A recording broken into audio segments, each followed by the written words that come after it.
In 1871, citizens of Paris, a considerable number of them, rose against the system, the exploitative, corrupt system, hierarchical system, which existed then, and for a few months set up what was called the Paris Commune.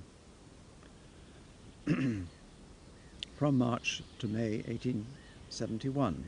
And other towns in France, I think about 5 or 6 others, including Marseille and Lyon, I think, also set up communes, but they were suppressed and crushed very early. The Paris Commune stayed, despite many difficulties, for about 2 months before it was brutally suppressed by the French army, senior generals of the French army, who massacred up to approximately 30,000 men, women and children, many of whom played no part in the Commune at all, were massacred on the streets of Paris.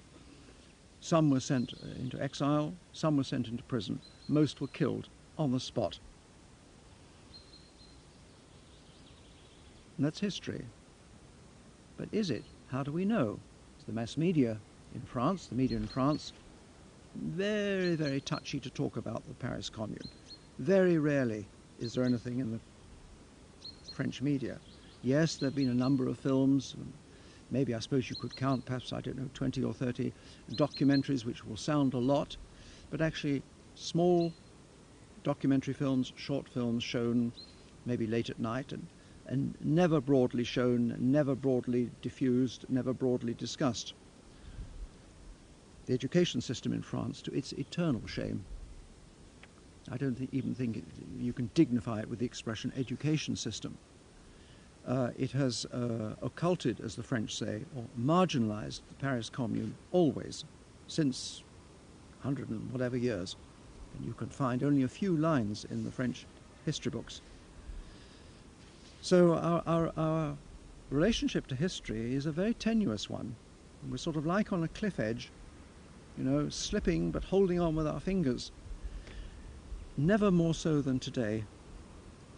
And I suppose all these thoughts and these concerns brought me to, and the subject of itself brought me to the Paris Commune some years ago. Amazing subject, a subject of resistance, of commitment, of sacrifice, of a belief in utopia, of personal commitment to the ultimate, that one was prepared to die for what one believed in, which is not exactly a commitment that is very broad spread today in Western culture, to say the least. And so I made this with the help of a lot of people. Or I should really say we, made this film, La Commune. And this film is to me is very important, because it's dealing not only with this amazing subject, Paris Commune, it's dealing with the crisis in the mass audiovisual media, television, cinema, radio. It's dealing, at least indirectly, with the crisis in education, meaning the crisis in media education, where teachers are teaching, or are supposed to be teaching, what the media is, which is a huge industry today. And the film is trying to deal with these things, and in its process and its form is trying to offer alternatives to the existing process, to the existing media process. The film, these crises, globalization, the media, they implicate all of us. They implicate media professionals today, senior executives, commissioning editors, filmmakers, producers, many of whom, and of course there are exceptions, many of whom have become deeply complicitous in this hierarchical process today, who refuse to do anything but genuflect to the demands of the thugs running global television, who refuse to challenge what I call the monoform. This is the way of cutting a film into small little discrete bits, cut, once every 3 to 5 seconds, and dense bombardment of sound, constantly moving the camera. You know this as well as I, but it's important to recognize this as an organized language form. It has nothing to do with the complex, fluid possibilities of the cinema or of television, either as forms of creation, of artistic expression, or of communication. This thing, the monoform, which has become the enforced code with which all television films and virtually everything coming out of the commercial cinema has to be structured.